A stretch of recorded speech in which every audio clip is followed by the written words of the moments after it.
093864, kami dari kumpulan 13 ingin membincangkan tema kraftangan yang bertajuk wayang kulit. Istilah wayang ini merujuk kepada bayangan dalam bahasa Jawa kerana penontonnya boleh menonton persembahan ini dari belakang atau melihatnya sebagai bayang-bayang semata-mata. Dapat disimpulkan bahawa wayang kulit ini merupakan seni teater tradisional yang menggunakan konsep cahaya dan bayangan. Selain itu, persembahan wayang kulit ini selalunya diiringi oleh alat muzik rancak serta alat tiupan seperti serunai atau alat bertali seperti rebab. Wayang kulit ini juga memegang nilai tradisional yang diwarisi dari zaman ke zaman.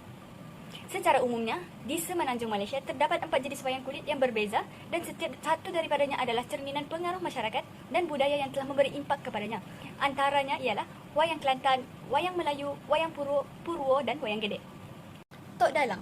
Tok Dalang dalam bidang wayang kulit ialah seorang yang memainkan pelbagai peranan, antaranya sebagai penulis cerita, pengarah lakonan, pengisah, pemain watak dan penyanyi. Kesimpulannya, Tok Dalang adalah seorang yang mempunyai kemahiran yang pelbagai serta juga merupakan seorang pemimpin dalam pertunjukan dan kumpulannya. Seorang dalang harus mempunyai ilmu pengetahuan yang sangat luas supaya dapat menyesuaikan cerita dengan nilai dan perkembangan zaman. Baiklah, di sini saya lampirkan atau pamerkan kepada anda semua ringkasan hasil temu bual kami bersama orang yang mengendalikan wayang kulit di Kedah, iaitu Digitra, yang menunjukkan sedikit sebanyak bagaimana Tok Dalang mengendalikan wayang kulit tersebut. Apabila bertemu dengan Pak Mimi,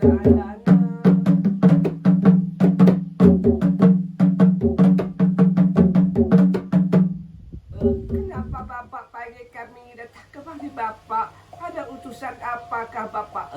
Macam ni cik jadi cik ni yang bernama Suni. Memang benar Bapak, kamilah bernama Suni. Kenapa Bapak? Jadi cik dah umur dah 21 tahun. Habis tu Bapak jadi Pak nak bagi cik nak bagi sebagai jodoh dengan orang cik. Jodoh macam mana Bapak? Barang siapa boleh cabut pokok bunga emas, bolehlah kahwin dengan cik. Bila Bapak kata begitu, dicaburkan pokok bunga emas sebagai menjodoh kepada kami ni lah Bapak tu tanpa haru adalah cik.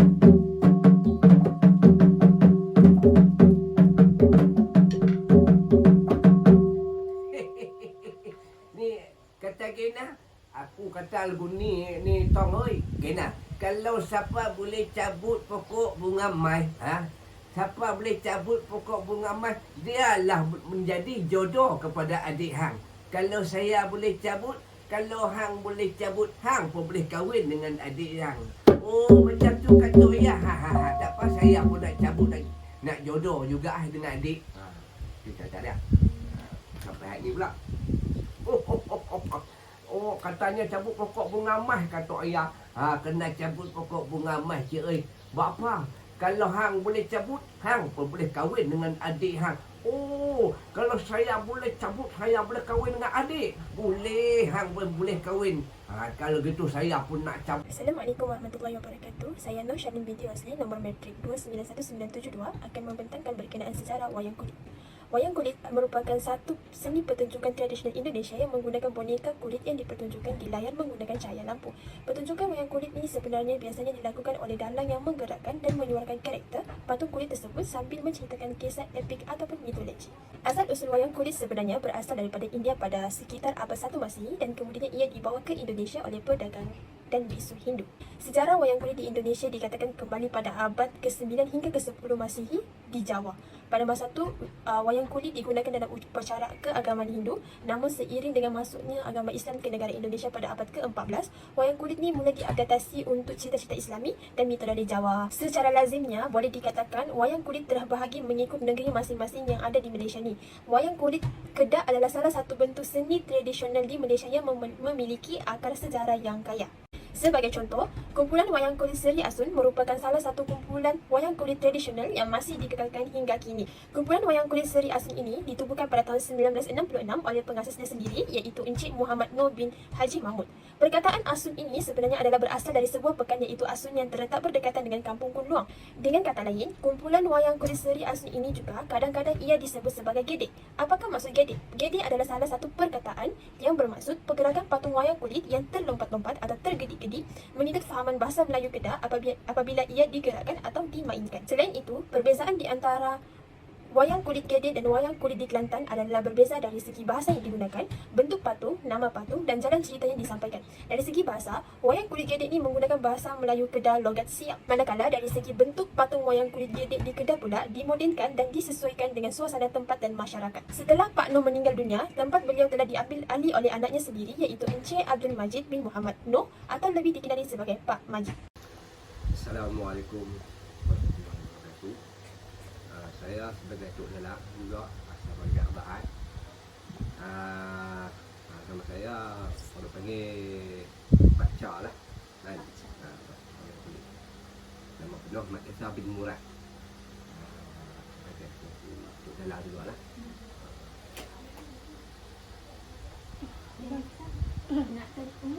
Umur. Umur ni 52 lah.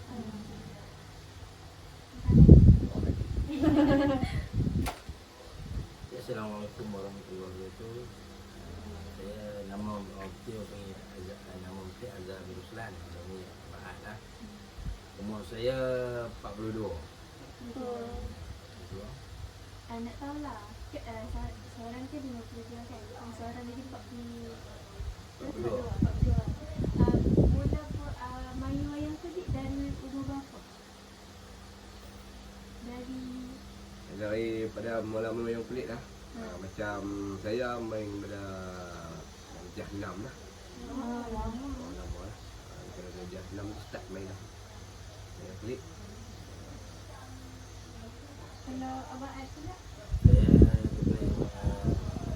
darjah 4. Belajar. Tapi belajar asal muzik dulu lah. Di dalam tu kita belajar asal muzik. Kena tahu. Tu dalam ni dia wajib tahu lagu ni. Muzik. Semua muzik kena tahu. Canang, gerombak, gedung. Baru kita boleh duduk pada dalam ni. Baru kita belajar dalam. So, Pak Cah dengan Abang Assalamualaikum warahmatullahi wabarakatuh. Saya Nurul Aminah Syafiqah binti Muhammad Sabri. Saya akan menerangkan alat muzik yang digunakan dalam wayang kulit. Dengan menggunakan pelbagai instrumen alat muzik, persembahan Tok Dalam mampu membawa penonton ke dalam dunia yang penuh pesona dan keajaiban. Melodi dan irama yang disusun dengan teliti yang dihasilkan oleh pemuzik mahir ini berfungsi untuk meningkatkan impak emosi wayang kulit. Ia membolehkan penonton menyelami sepenuhnya diri mereka dalam naratif menawan yang terbentang di hadapan mereka. Namun, di Malaysia terdapat 4 jenis wayang kulit yang menggunakan alat muzik yang berbeza. Contohnya, wayang Kelantan menggunakan ensemble muzik wayang merangkumi surunan, 1 set gendang gedung bak, 1 set gendang geduk, 1 set gong, 1 set simbal kesi, 1 set biji mung dan 1 canang. Manakala wayang Melayu pula menggunakan alat muzik bagi wayang Melayu ini terdiri daripada rebak, 6 canang, 2 gong besar, 1 mung, 2 gendang dan sepasang kesi. Selain itu, wayang Gedik juga menggunakan alat muzik terdiri daripada 1 set 2 gendang gedombak, 1 set 2 gong, 1 set 2 loceng, 1 geduk dan 1 seruling. Lain sekali, wayang Purwo. Alat muzik wayang Purwo menonjol daripada wayang lain kerana komposisinya yang unik. Antaranya ialah pelbagai jenis alat seperti gong besar, gong sukan, 1 set gong gambang, 5 biji kempul, 5 biji kenong, 2 set gonda, 1 selentem, 1 set sarung, 1 set picking, 1 set ketuk atau kompak, sebatang rebak dan gendang. Koleksi instrumen yang pelbagai ini mencipta nada yang tersendiri dan luar biasa yang mengiringi persembahan wayang Purwo yang memukau. Yang ni yang depan tu sonai. Tahu tak? Yang ni gerombak ni macam lagu ayak ni. Yang ni canang. Yang ni gong. Dalam muzik untuk main kulit lah. Sebenarnya alat muzik rentak pun semua ikut.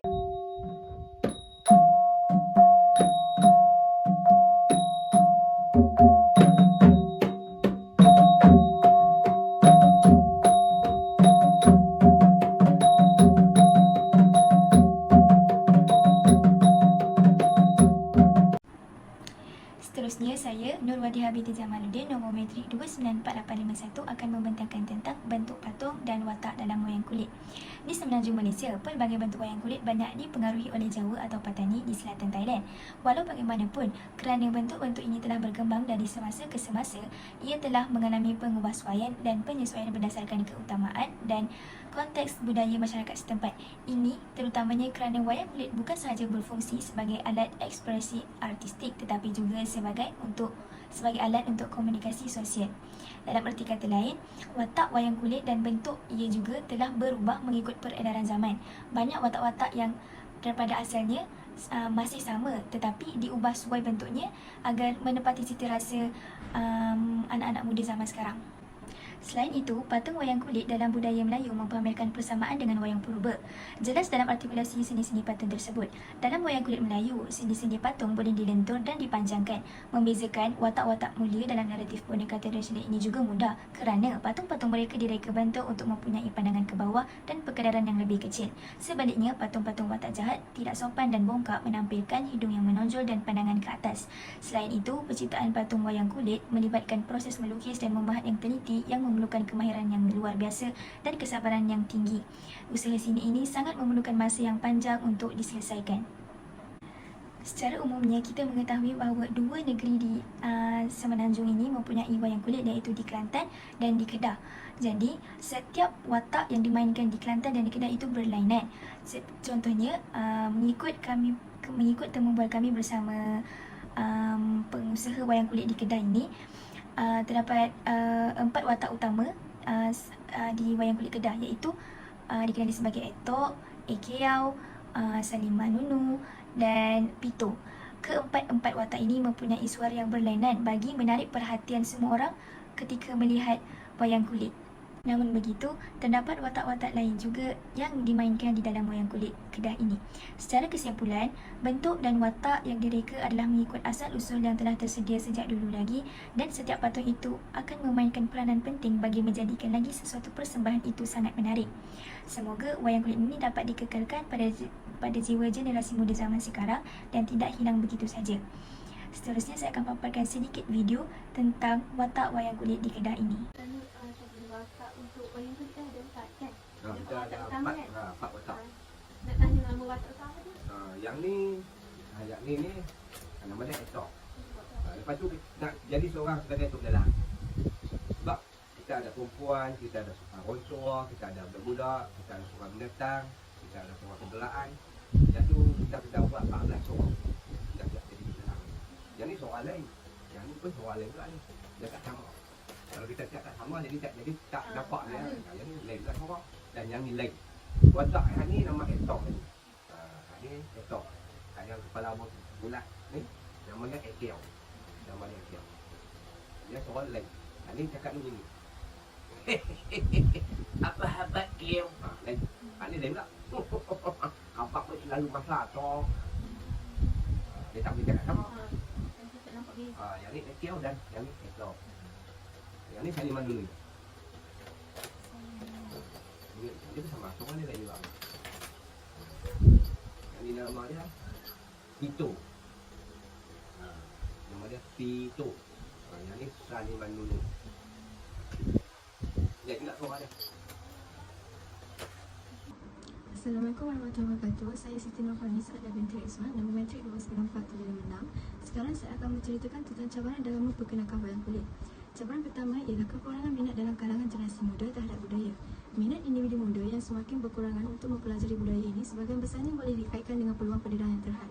Generasi muda secara semula jadi tertarik kepada bentuk hiburan kontemporari yang menawarkan tahap pelibatan yang lebih tinggi seperti permainan video dan media sosial. Akibatnya, wayang kulit dengan intipati tradisional dan dianggap kuno berjuang untuk menarik perhatian dan minat mereka. Yang kedua, kurangnya pengetahuan dan pemahaman. Generasi sekarang malangnya tidak mempunyai pemahaman yang menyeluruh tentang tradisi yang berakar umur dan kepentingan sejarah wayang kulit. Mereka malangnya kurang selaras dengan mesej budaya mendalam dan naratif yang dijalin secara rumit ke dalam bentuk seni yang indah ini. Seterusnya, persaingan dengan hiburan moden. Kemunculan budaya popular merangkumi filem Hollywood, muzik pop dan pengaruh media sosial meluas telah banyak memberi kesan kepada pilihan dan kecenderungan belia masa kini. Disebabkan pendedahan berterusan kepada tren global dan hiburan asing, generasi muda lebih cenderung untuk menerima pakai pengaruh luar ini daripada menghargai dan menghayati budaya tempatan mereka sendiri. Akibatnya, bentuk hiburan tradisional seperti wayang kulit ini bergelut untuk bersaing mendapatkan perhatian mereka. Akhir sekali, kurangnya akses. Seni wayang kulit yang indah selalunya terhad kepada persembahan senar tradisional yang terhad secara geografi, sekaligus mengharapkan pendedahan anak muda kepada khazanah budaya ini. Lazimnya, wayang kulit hanya dipersembahkan pada majlis-majlis khas atau acara tradisional yang merumitkan lagi perkara itu bagi golongan beli yang tinggal di bandar dan pekan. Akibatnya, kekurangan persembahan wayang kulit menjadi penghalang besar kepada keupayaan memperkenalkan bentuk seni yang kulit ini kepada generasi muda. Itu sahaja dari saya penerangan tentang cabaran dalam memperkenalkan wayang kulit. Seterusnya, kami akan lampirkan video interview yang turut membicarakan tentang cabaran dalam memperkenalkan wayang kulit. Macam dah pernah pergi luar negara, dah banyak buat show. Apa cabaran yang banyak dihadapi untuk buat wayang kulit ni? Cabaran wayang kulit ni, satu saingan tu tak ada. Cuma kata ada cubaan lah, macam orang nak sunyi lah, melodi. Mainan ni dia macam ada orang nak test kita, tengok pandai tak pandai. Itu adalah kata ni kita tak bersaing ni, tak ada. Kulit ni saya kalau di Kedah yang gedek asal memang ada lah dulu. Dulu banyak, dulu memang ada tapi dah meninggal habis dah, jadi tinggal hak ni satu lah. Kalau hak original gedek ni. Maksudnya yang buat wayang kulit dekat Kedah ni tinggal satu ni lah. Satu ni yang original lah. Yang lain tu ciplak tu amal lah. Tapi tak boleh buat macam ni. Watak-watak tu kan, dia tak sama.